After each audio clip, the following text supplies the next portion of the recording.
வணக்கம் மகர ராசி நண்பர்களை 12/8/2024 திங்கட்கிழமை ஒரு அற்புதமான தினம். மகர ராசி நண்பர்களுக்கு என்ன கோபத்தை மட்டும் கொஞ்சம் குறைச்சுண்டா நிச்சயம் இன்றைக்கி உங்களுக்கு வரக்கூடிய அனைத்து நன்மைகளும் கிடைக்கும். அவசரப்பட்டு வார்த்தை விடக்கூடாது, நிதானமாக பேசணும். எந்த வயதுடனாக இருந்தால் கூட வாங்க போங்க அப்படின்னு மரியாதை பேசினால் இன்றைக்கு ஒரு அற்புதமான தினம். லாபம் அதிகரிக்கக்கூடிய வாய்ப்பு உள்ளது. எந்த வகையை தொழில் செய்தால் கூட இங்கே தொழிலுக்கான சிந்தனை நிச்சயம் உயர்வான இடத்துக்கு கொண்டு போய் நிப்பாட்டும். அதில் எந்த மாற்று கருத்தும் கிடையாது. மகர ராசியிலுடைய பெண்கள் நிச்சயம் இன்றைக்கி அம்மன் வழிபாட்டை எடுத்துக்கொண்டால் குடும்பத்தில் நிம்மதியும் மகிழ்ச்சியும் அதிகரிக்கும்.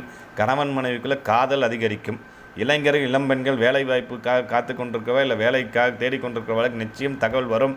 ஐடி இண்டஸ்ட்ரிகளுக்கு இருக்கக்கூடியவர்களுக்கு நிச்சயம் வெளிநாடு போகக்கூடிய யோகம் உள்ளது. மாணவ செல்வங்கள் கல்வியில் டாப்பாக இருப்பீங்க. பிள்ளையார் வழிபாடு எடுத்துக்கொள்ள வேண்டும். இந்த வீடியோவில் ஏதாவது சந்தேகங்கள் கேள்வி இருந்தால் கமெண்ட் பாக்ஸில் பதிவு பண்ணுங்கள். லைக் பண்ணுங்கள், ஷேர் பண்ணுங்கள், நம்ம சேனலை சப்ஸ்கிரைப் பண்ணுங்கள். நன்றி.